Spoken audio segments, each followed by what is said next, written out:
নমস্কার বন্ধুরা, আজকের রেসিপি নিরামিষ কুমড়োর তরকারি।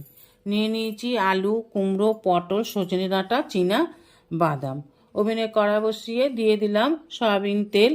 তেল গরম হয়ে গেলে চীনা বাদামগুলোকে দিয়ে নেড়ে চেড়ে লাল করে ভেজে তুলে নেব। আমি এখানে চীনা বাদাম নিয়েছি, আপনারা ইচ্ছা করলে কাজু কিশমিশ বা অন্য যে কোনো ড্রাই ফ্রুটও নিতে পারেন।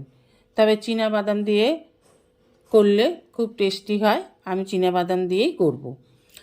কুমড়োগুলোকে এই তেলেই দিয়ে নেড়ে চেড়ে হালকা লাল করে ভেজে তুলে নেব। কুমড়ো খুব তাড়াতাড়ি নরম হয়ে যায়, এই জন্য কুমড়োগুলো একটু বড় বড় করে কেটে নিয়েছি। এই তেলেই দিয়ে দেব ফোড়ন, 5 ফোড়ন, রাঁধুনি, কাঁচা লঙ্কা, তেজপাতা।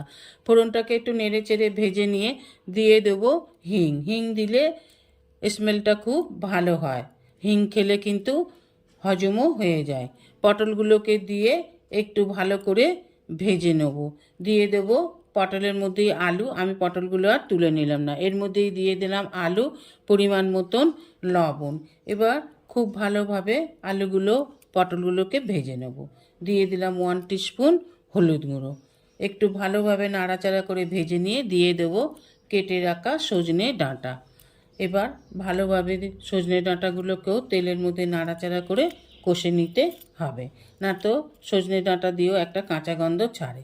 দিয়ে দিলাম পরিমাণ মতন জল, খুব একটা গ্রেভি থাকবে না, মাখা মাখা করব, তাই দিয়ে দিলাম পরিমাণ মতো জল।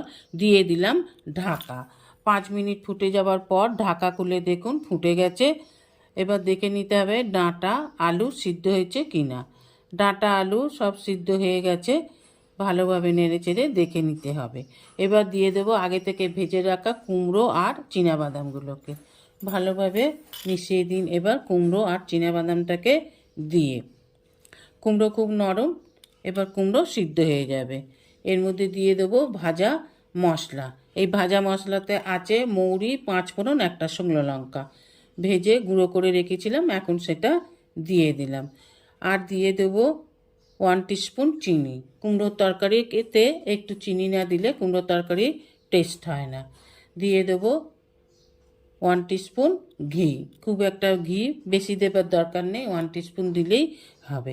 এবার সমস্ত উপকরণগুলোকে ভালোভাবে নেড়ে চেড়ে ঢাকা দিয়ে গ্যাস অফ করে 30 মিনিট স্ট্যান্ডিং সময় রেখে দিন।